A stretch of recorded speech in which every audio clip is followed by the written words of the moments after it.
All right, good morning, everyone. Thank you for joining us today. My name is Scott Cook. I'm the CEO here at the Longmont Chamber of Commerce. And welcome to the Building Energy Benchmark presentation brought to you by Longmont Power Communications. The Chamber and LPC have worked together for many years, and we really appreciate LPC's work to support our business community. I think the information that you hear today will be, I believe, will both be of interest to you and helpful to you. And just to let you know also, we are recording this meeting, so you'll be able to view it later, but I want you to be aware that we are recording the meeting for today. I'll now turn it over to Chuck at Longmont Power Communications. He is one of the key account managers, and he will explain a little bit of our program today and also introduce the panelists. Chuck?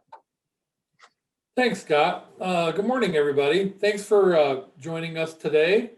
So we're going to be talking about.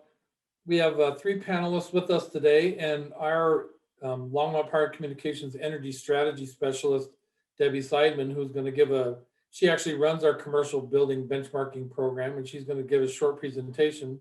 And then followed up by that, we have 3 panelists that will actually give their experiences associated with their recent participation in that program as well. So with that, I'm going to turn it over to Debbie Seidman. The 3 panelists we have with us today are Evan Roberts from Albertson Companies Incorporated, Ed Regal from Regal and Associates, and Garrett Chapel from Circle Graphics. So with that, I'll turn it over to Debbie Seidman, and she'll give us a little more information on building benchmarking. Debbie?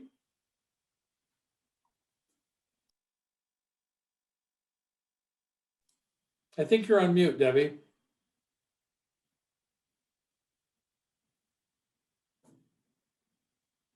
Debbie, you're on mute.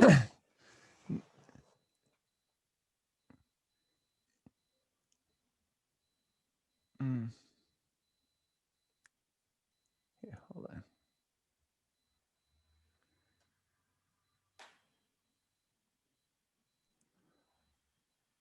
on. Debbie, we're not hearing you.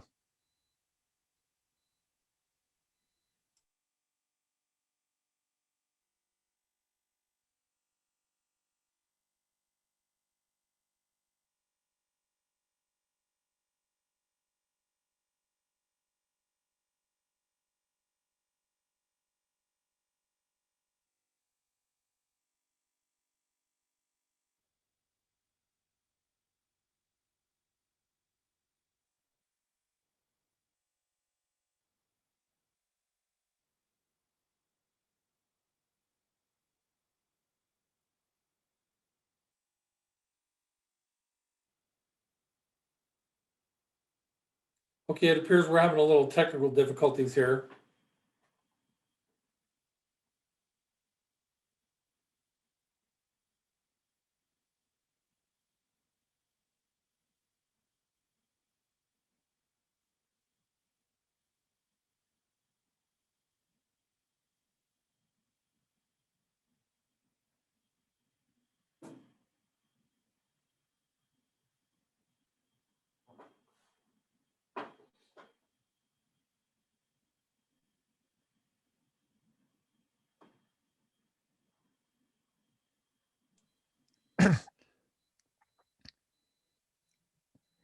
Debbie, your display is showing, but we can't hear you.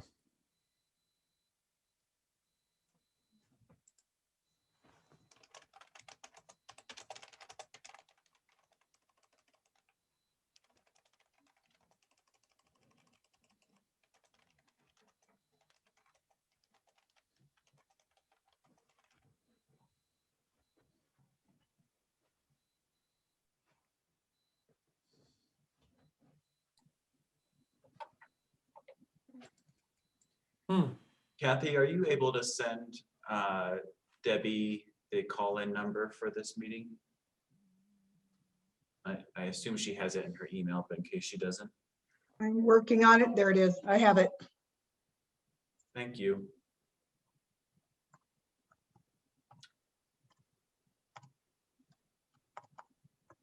And it looks like we don't have her here with us, so Perhaps she's just trying to log back I in. think she's trying to log back in. The We trouble with virtual meetings these days. That's right. You can plan out as much as you can, and then things still happen. So Yes. Hopefully soon we'll all be back in person, but or at least sometime this year. Mm. yes, it does get lonely being in this conference room, all by yourself. I'm used to Yeah. sitting here with 30 people, right? And Yep. But you always get your favorite chair, Scott. I always get my favorite chair. No complaints there.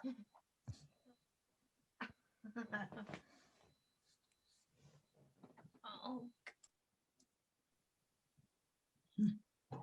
I'm going to stop recording just for the time being, and then I'll pick it up again here. Yeah. I was having difficulties hearing you also, so I apologize. I'm going to share again. Oh, the host has disabled screen sharing, but I've sent that on. You either had to log back in. Scott will turn it back on. Okay. There it is. Should be good now. All right. Okay, so we'll get started again. Yes, I apologize for that.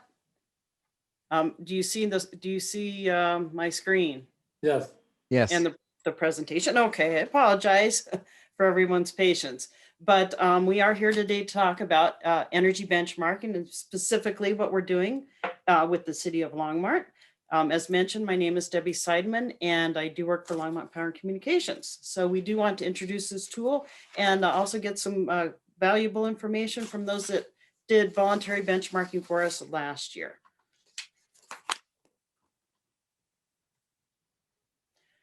I do have a brief agenda for today. I will introduce benchmarking, explain how a building owner would benchmark their building, go over some benefits of benchmarking, and talk about a voluntary program that we have started for this year, 2021.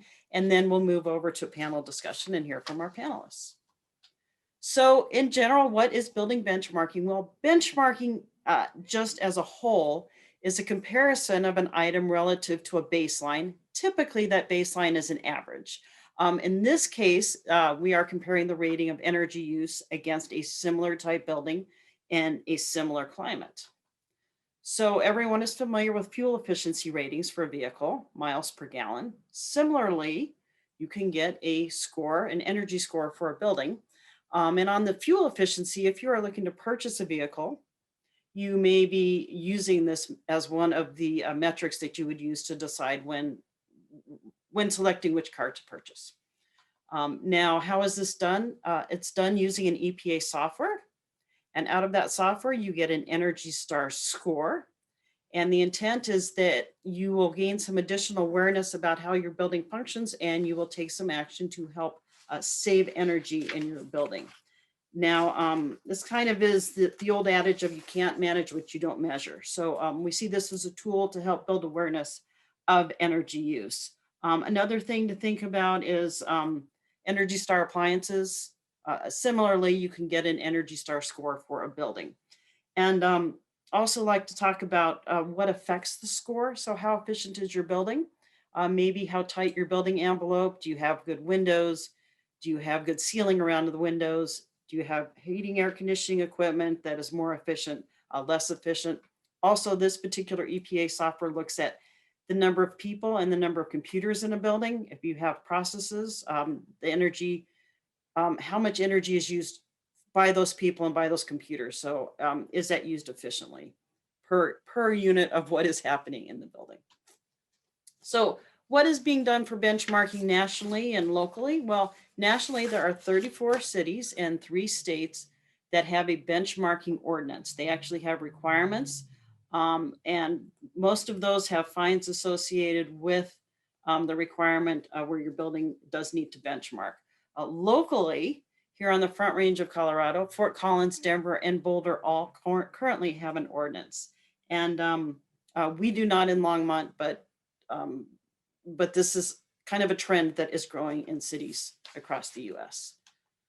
So how would you benchmark your building? This needs to be done by a building owner. This is not done by the city, the utility, or the EPA. We just provide the tools. So a building owner can benchmark their building. This is done again using an EPA software called Energy Star Portfolio Manager. It's a secure software, it's web-based, and there's no charge to use the software. And in using this, the building owner inputs some basic information about their building, square footage, 12 months of utility bill information, and again, some information about maybe the processes that are happening in the building. And out of that, again, you receive a score. Here's a score of 86. And I failed to mention previously that this is on a scale of 1 to 100, where 50 is average, greater than 50 is better than average, less than 50 is below average. And again, our focus, at least here in Longmont, is not so much what your score is, but just to be aware of your score. And we would anticipate that people would take action to improve their score. So if you have a high score, that's good. You maybe have even less room for improvement. But if you have a lower score, that gives you a lot of room for movement. And there's probably a lot of opportunities that you can take to improve your energy use or reduce your energy use in your building. And these actions, so again, we would hope that people take additional actions, and these can include things like putting in more efficient lighting or air conditioning, modifying the building controls, or even simple changes in behavior, such as turning off equipment when you leave the room or leave the office. And also here at Longmont Power Communications, if a building owner does want to take action to improve their score, we have resources such as Chuck Finleon, who's our moderator today, key account managers that can help you determine what projects may be beneficial, and also let building owners know about our programs that include rebates. So what are benefits of benchmarking? Well, as we mentioned, the intent is to save energy, and along with that, you would be saving costs. You also can get information out of the software that gives you the ability to see opportunities for improving your energy efficiency and prioritizing what improvements you might want to make. The bottom line is building owners can see a better net operating income by acting on these opportunities. There are a lot of other benefits. You can market your building as more energy efficient if you have a higher score. It's estimated that over 40% of commercial real estate buildings in the US do use benchmarking. So a potential tenant would maybe looking for a building with a higher score, anticipating that they would have lower utility bills. Business owners can also use this to help attract and retain employees. You can track your information year over year. So over time, you can use this for future tracking. And then of course, if you are saving energy, you would also be saving the related greenhouse gases. Now in 2021 in Longmont, we are rolling out a voluntary program available to all commercial buildings, 20,000 square feet and greater. And we did hold a small demonstration project in 2020, and that's what the panelists will be talking about. We got a lot of good feedback out of that, and we are trying to grow upon what we learned and open this up to be available now to all of the large buildings, 20,000 square feet and larger. Why buildings of this size? Well, these are the buildings that are the largest energy users in the community. So this is where we could see the largest impact in energy savings. So that's part of our information today, is we do want people to know about this voluntary program. We encourage people to participate. Because this is still a voluntary program, I have availability, as do some of my peers, that we can spend time one-on-one with some of our customers that aren't familiar with benchmarking and the EPA software to help get them up to speed. And with that, as I mentioned, we have a voluntary program in 2021. If you choose to participate as a building owner, you would have a lot of customer assistance available that you may not in the future if this ramps up to include a lot more buildings. With this, we're also doing community outreach, such as our function today with this panel discussion. And we have a Longmont benchmarking website, email, and phone number, which you can use to find out more information. So with that, I'm going to turn this back to Chuck, and I appreciate your time. Okay, thank you, Debbie. So now we're going to kind of turn to our three panelists today, and they're going to tell us about some of their experiences with our benchmarking program. So let's start with Evan Roberts from Albertsons. Evan? Yep. Thanks, Chuck. Good morning, everybody. My name's Evan Roberts. I'm an energy manager for Albertsons Companies Incorporated. And if you don't know, Albertsons owns grocery stores throughout the nation. We have about 2,300 stores across 35 states. Where we don't have stores is the Southeast and the Upper Midwest, but everywhere else we generally have stores.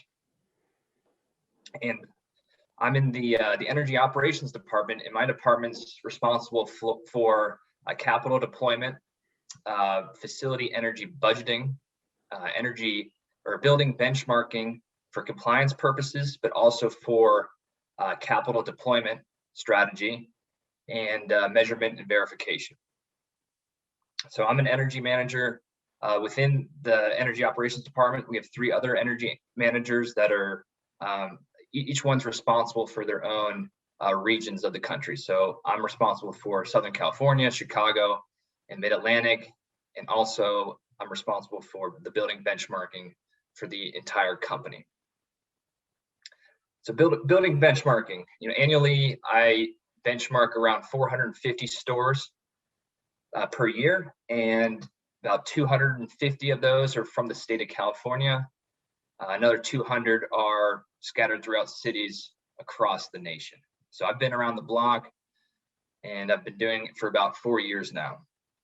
I'll tell you that benchmarking and building using the EPA's Energy Star Portfolio Manager is as easy as setting up a Facebook or social media account. It takes about 5 minutes as far as setting up a username and a site within Portfolio Manager.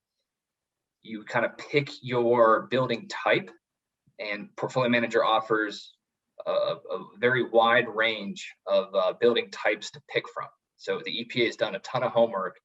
A bunch of engineers got together, did tons of calculations to kind of tailor their program for specific buildings. So I use the supermarket category.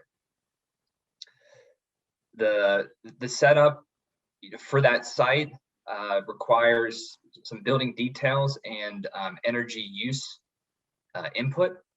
The energy use input comes, you can do it a variety of ways. The manual way is you simply take your build data and you enter it into the Portfolio Manager database. It's web-based, it's pretty straightforward. There's other ways where you can upload spreadsheets of energy use fairly quickly. There's some data ninja stuff where you can get into the back end of Portfolio Manager and kind of do an auto feed. And that's the highest level. The manual approach is definitely the most time consuming, but it's totally doable. And as far as the other side of data input, you got to put in property details. So for the supermarket specific category, we have things like number of cash registers or number of computers, number of refrigerated cases, etc. And so those are some data points that are, if you're in the field or at the location, pretty easy to get. I'm in Boise, Idaho, and try to quarterback benchmarking from afar. So I have to utilize the store director to provide those details to me. And then we have a utility billing management system that's a web-based kind of portal. It's a database where I can pull energy use data for any one of my sites within a minute. So those two sides of the data inputs in general are pretty easy to get. And it's like anything, when you're setting up your building, the first building is going to be tough, but once you get into the rhythm, or once you get some practice, it really doesn't take that much time.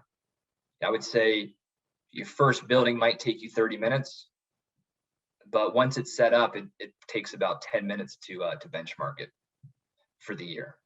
And then if you were to set up another building, it would probably take you 10 to 15 minutes. So it's easy. The question is, the big picture item is like, why benchmark in the first place? So, Albertsons Companies believes benchmarking has a lot of value. It helps us compare our buildings internally to one another. So it's a clean, consistent way of comparison. It allows us to identify the heavy energy users in our fleet, and we can deploy capital for energy efficiency projects or energy conservation projects. It helps just manage our costs in general. So we have an idea of the electricity consumption, the natural gas, and even the water consumption. Portfolio manager has all three of those. And we can see how our rates change year to year and our consumption just by benchmarking that facility annually. Another thing it helps us with is sustainability goals, greenhouse gas reductions and water reduction, visibility. And then I think it could be said is, if you're managing your costs, your energy costs, you're generally going to consider doing energy efficiency projects. And as you deploy those energy efficiency projects, it also helps with resiliency, from the grid and then from your own costs. Maybe not in Longmont Power, but the example is last week in Texas when the power went out. Historically we were paying about $23 a megawatt hour, and that shot up to 9,000 for a few days. So our whole budgeting for the year was totally off because literally 3 days of skyrocketing prices.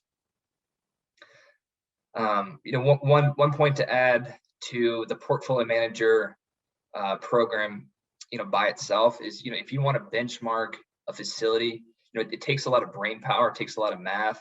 You got to weather normalize to get a true apples to apples comparison.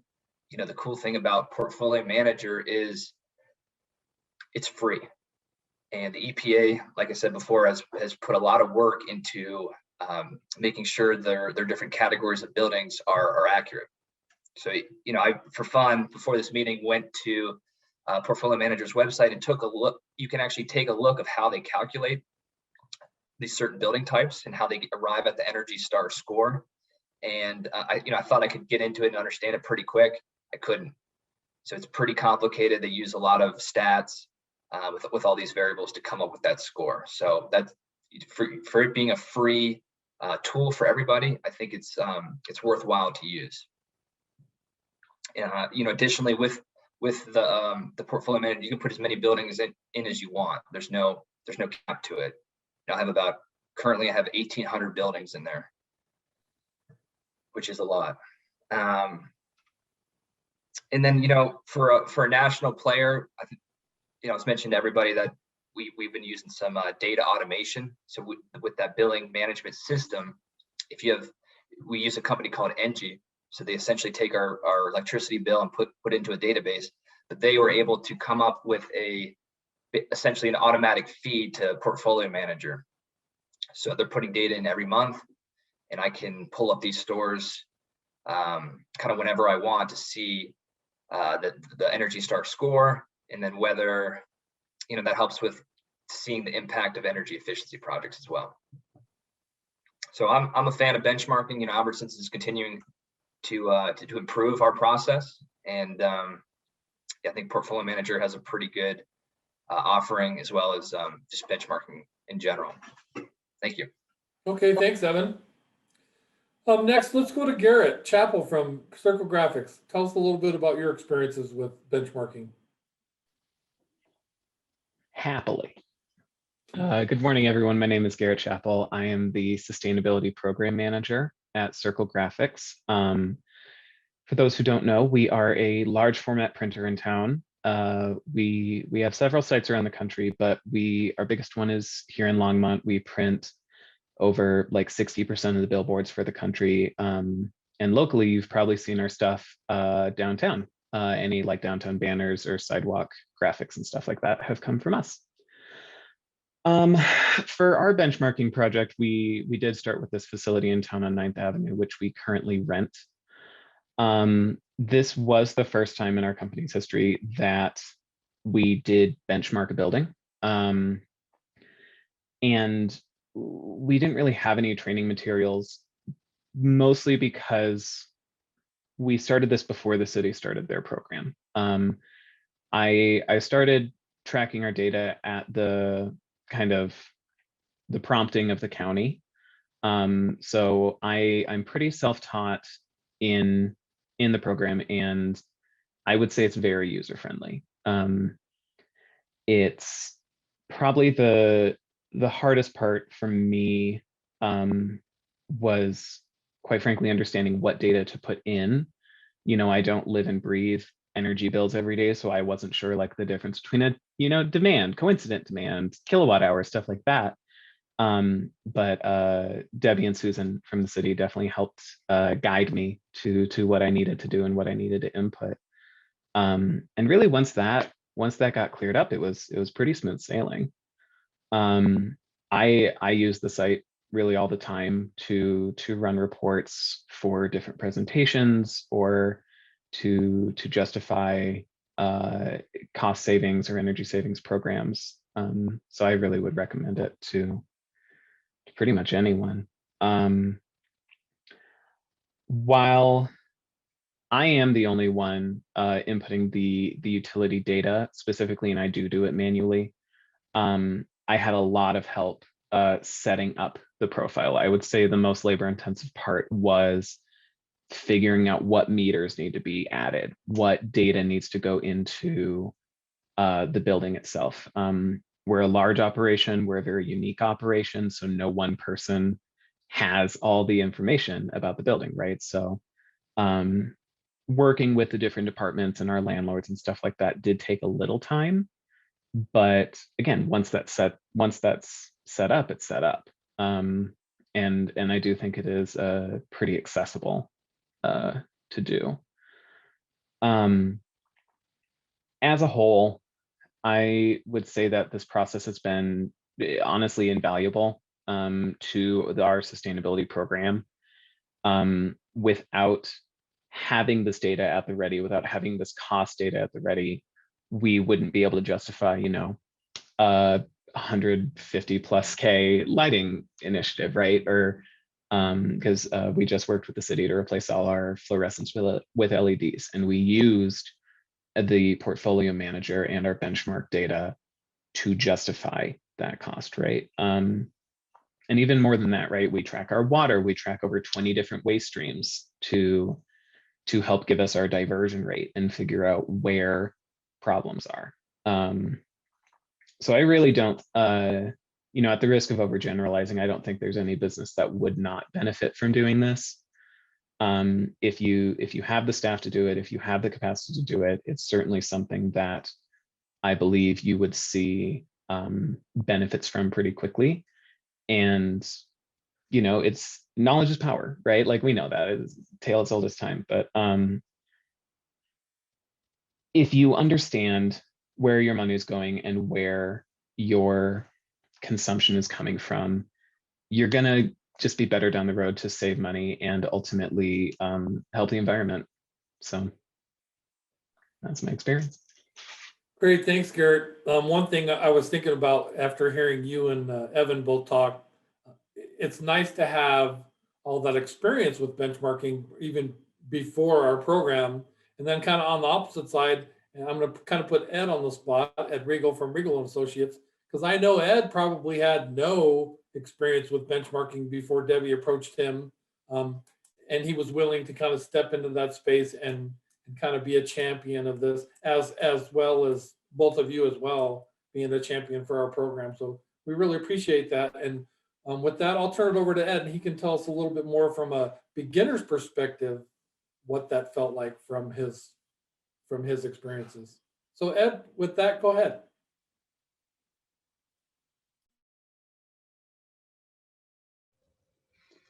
Good morning, everybody. Ed Regal, Regal and Associates. We do commercial sales and leasing. We do residential sales, and more importantly for this program, we do commercial property management.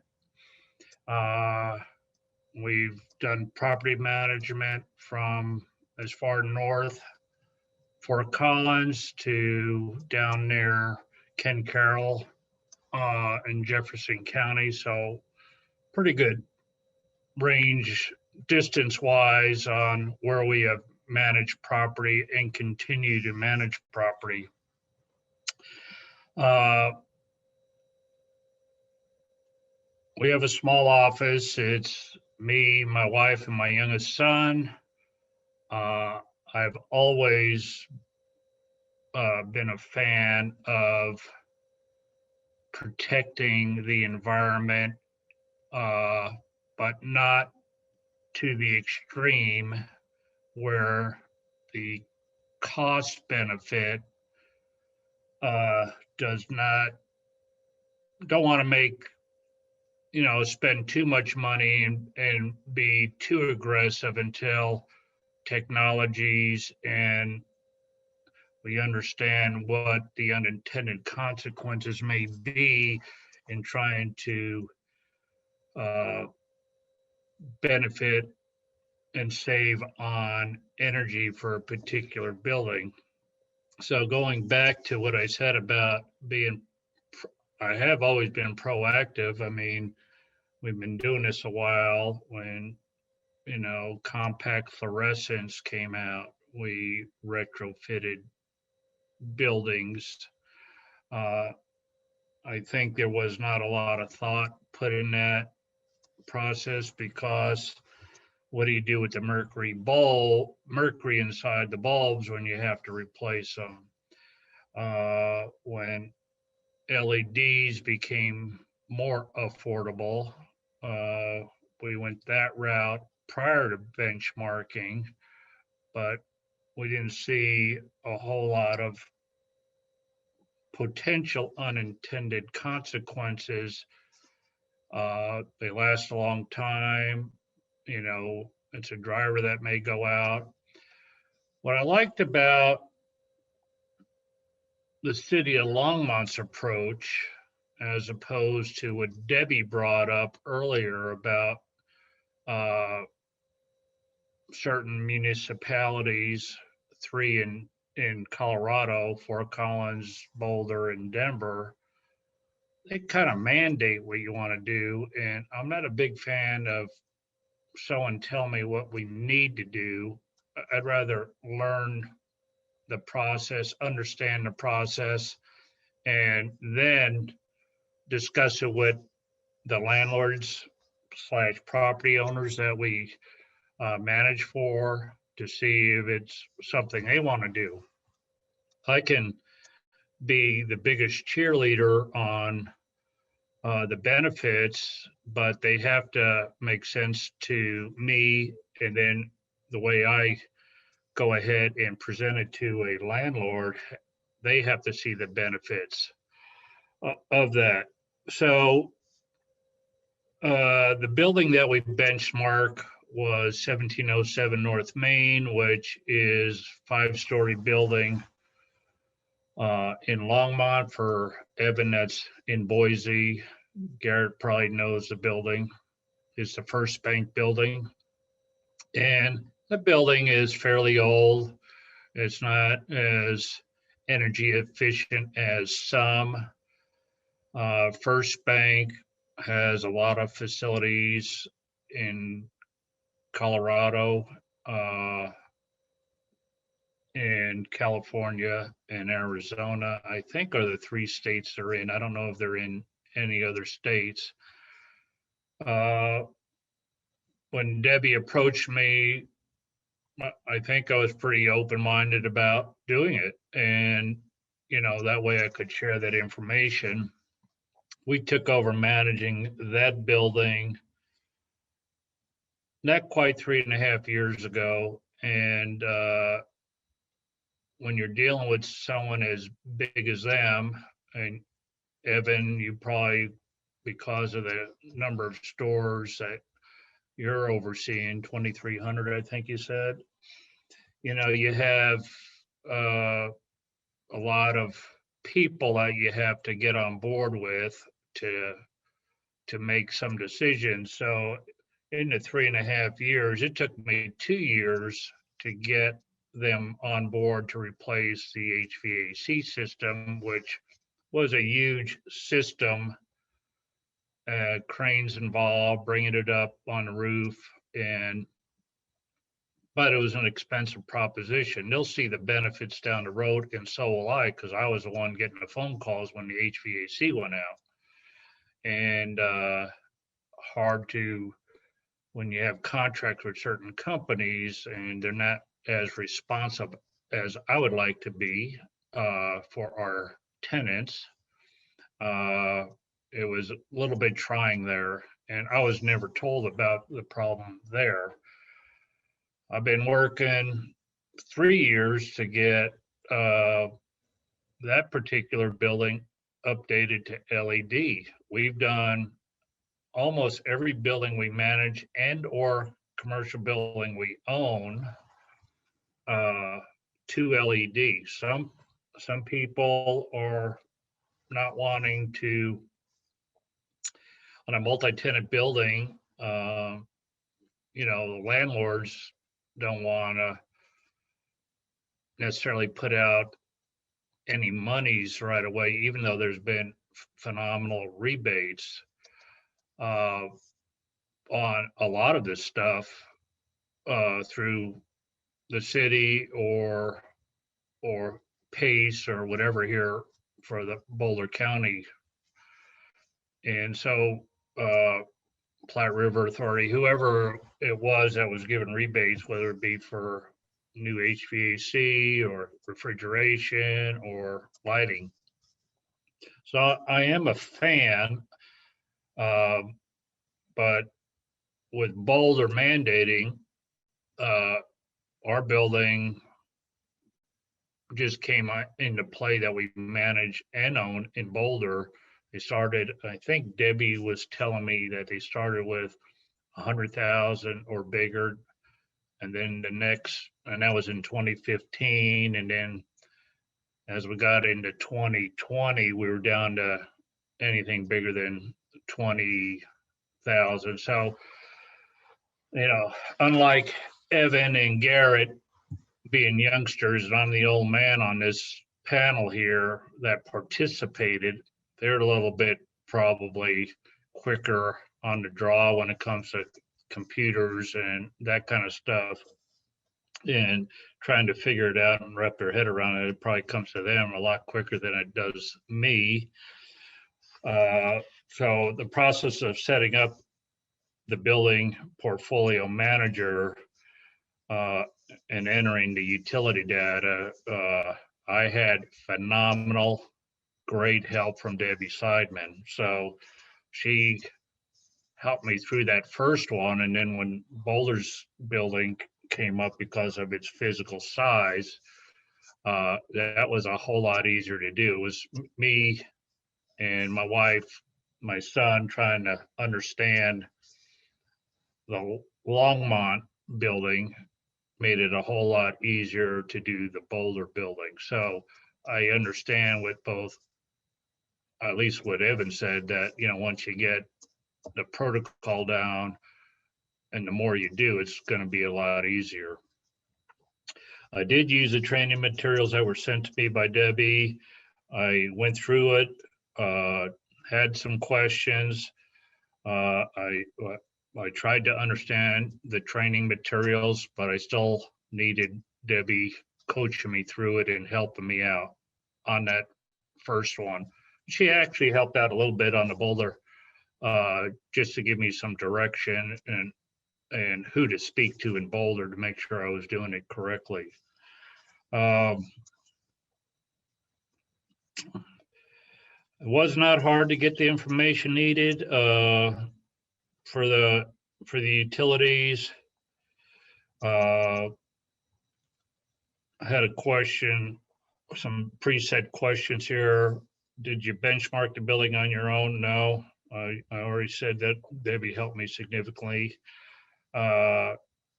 This was the first time we benchmarked the building, and in that building, it's a modified gross lease at 1707 North Main. So every tenant pays a proration of utilities.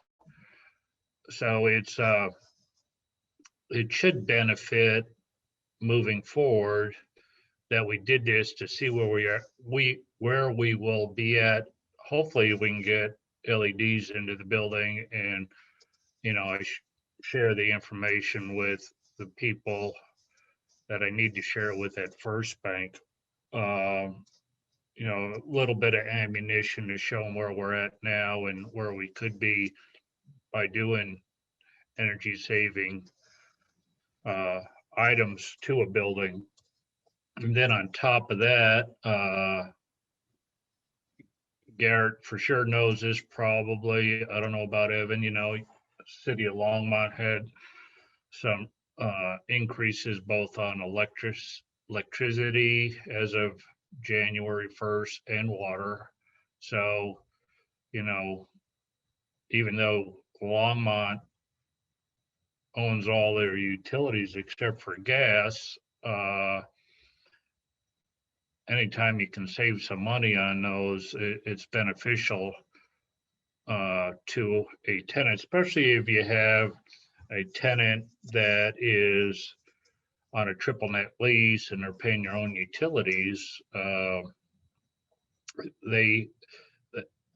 think if they're there for the long haul, most of the energy savings when you do some of these upgrades to a building, the payback is anywhere from 2 to 4 years. And I'd say every building that we did for lighting, payback was about 2.5 years. So anybody that's on a 5-year lease, they'll start seeing as early as 2.5 or less years that,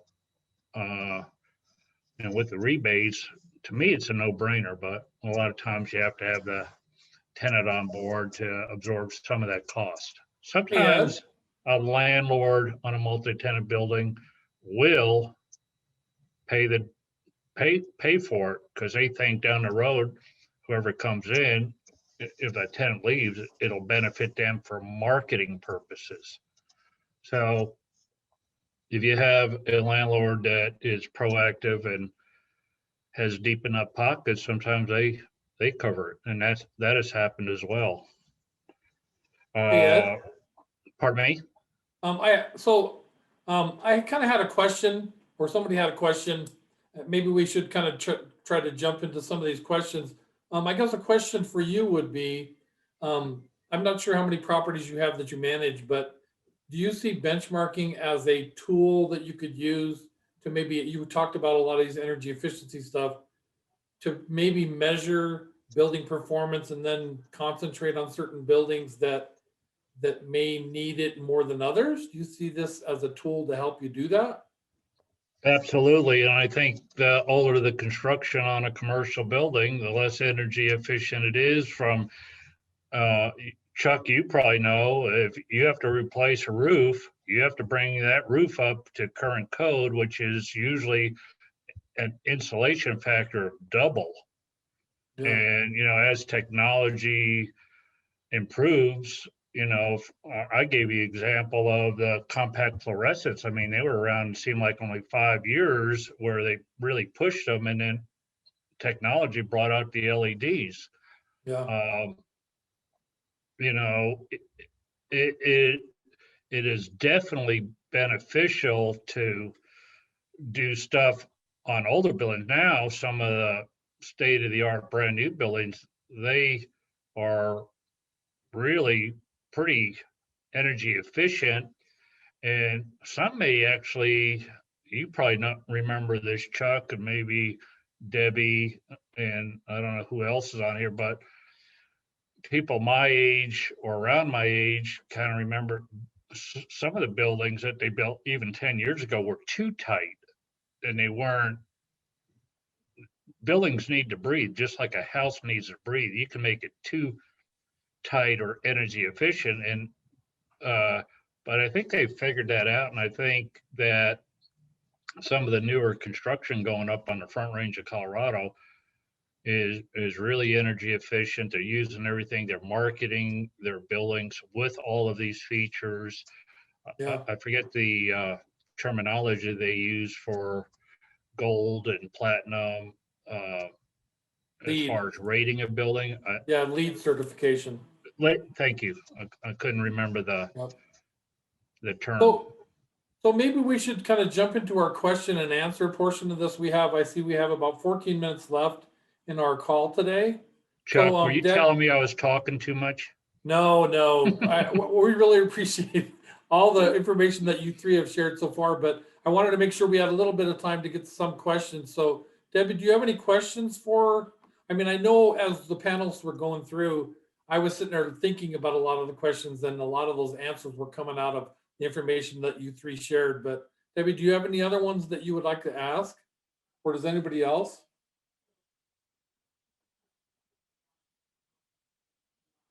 Debbie, you're awfully quiet.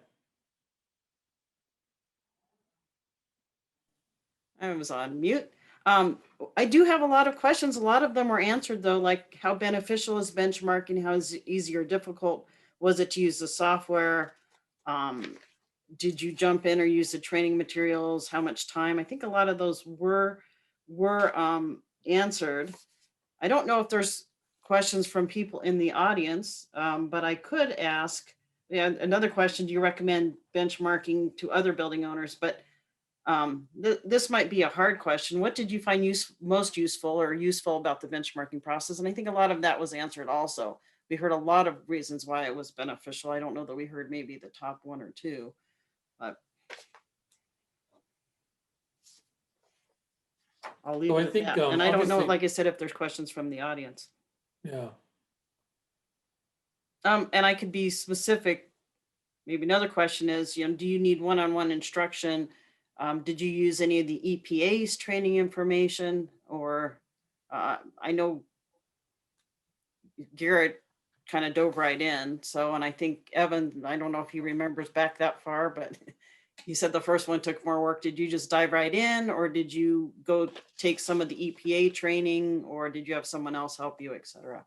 The cities that I was working with at the time, they had a pretty good tutorial, with it was basically it was dummy proof. So here's the snippet, or here's the screenshot. Here's an arrow of what you click on. That's step one, and then et cetera. So it was so easy that, once you do it once, I think you got it. Okay. So we do have one other question. It says, does Energy Portfolio Manager calculate other variables apart from energy, such as water, waste, greenhouse gas? Evan, I guess you're probably the most experienced with that. In any of those? Yeah, all the above. So it does. Yeah, so there's water inputs, I think there's waste inputs, and there's all types of fuel, like if you have fuel oil, for example. I think that's kind of old school, but yeah, that's an input. So yeah, it's a really robust, free program, and that's the cool thing about it. Okay. One of the other questions is, I guess for any of the three, what might be the biggest barriers for somebody getting started with this program? Now let's start with Garrett. What do you think? I do think it could be, again, the initial setup could seem intimidating. Understanding, just for example, the inputting like a waste meter. It's asking, is the waste incinerated? Is it recycled? Is it donated? Is it this? Is it this? Is it this? Right? It's a lot of information. So that could be potentially, jarring to see, especially if you, again, don't have someone who it is their sole job to do your sustainability stuff or to do your energy stuff. So, if someone that, does wear a lot of hats could do a little bit at a time, and don't have to stress about getting it all done at once, I think that would help that initial shock. Okay. Ed, what about from your standpoint? What do you think one of the biggest barriers you would see with people getting started? Just pick one. I don't think there is a barrier to get started.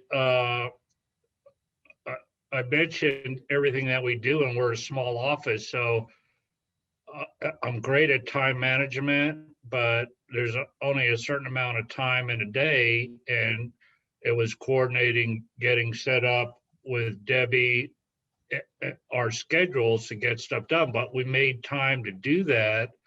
But on commercial property management, I mean, something may happen out of the blue, and for anybody that lives on the Front Range of Colorado, even with COVID going on, real estate, whether it be commercial or residential, is been on fire for the last few years. So, you know, that's my first priority is on the commercial side is, you know, dealing with my clients, and I got to push other stuff aside to concentrate on that.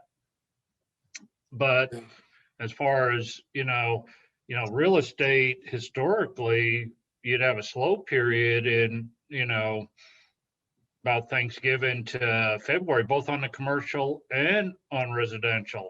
That hasn't been the case for 4 years. Yeah. I mean, we're blessed, and probably where we live is part of it. We've been a net migration state for 12 years, not a whole lot of building. I mean, inventory on industrial zone products, Chuck, there's no availability. Debbie may know that. Office space is, except for one big chunk, the old Maxar facility, which is 450,000 square approximately. We're better.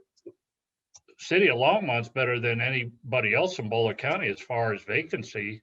If you take that big piece out, and then, residential, I mean, we should have 350 listings for everybody to make a living, and we have less than 100.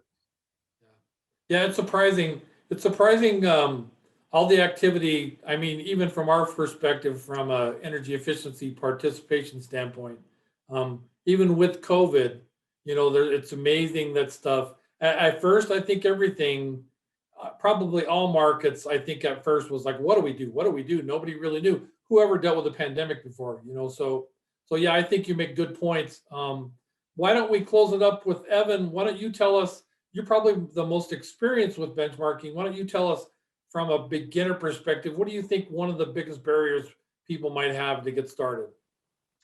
I would say understanding bills. So, Garrett mentioned the various meters. So if, you get your bill, say you get it in the mail, it's going to have potentially multiple meters on it. So you got to be able to understand what that means. I'm not sure if Longmont Power has like a web portal where a customer can log into. That usually simplifies it. As far as, you can run it. Some utilities have these portals where you can run the report, and then it's pretty much you find the month and you enter it into Portfolio Manager. I'm not sure if you guys have that or not. We're not there yet. That will come with our automated meter infrastructure that we're trying to implement right now. But so we're not there yet. But yeah, that'll be a useful tool for all of us. Yep. So I'd say, if you guys aren't there yet, so you're reading the bills, and then for the supermarket category type, there's a lot. The property details has a bunch of variables you gotta input. So linear feet of cases. So you either have to be able to look at a drawing. It's either like CAD light programs where you can measure, basically PDFs and figure all that stuff out. Or if you did it physically, you have to have some understanding of how to approach that to get that data point. Okay. I guess with that, we probably, maybe we can wrap this up. I wanted to first thank the Chamber of Commerce for allowing us to do this, Scott Cook and Kathy Stevens. Special thanks to all of our participants. Like I said, Evan, you and Garrett and Ed, thanks for being champions on Longmont's program, for kind of kicking it off. And we really appreciate all the people that participated in today's call. And if anybody has any questions regarding our program in the future, Debbie Seidman had shared the contact information. You can also go through the Chamber of Commerce to get that information as well. So really appreciate everybody's participation. And with that, I'll turn it back over to Scott, Cook, or Kathy to kind of close it out from a chamber perspective. Thank you, everyone. I'm glad that we could have some people participate in this. And as Chuck had pointed out, it's being recorded, so we will have this available for anyone who wants to go back and listen again or listen for the first time when they start doing energy benchmarking. Thank you all for joining us. And with that, have a great day.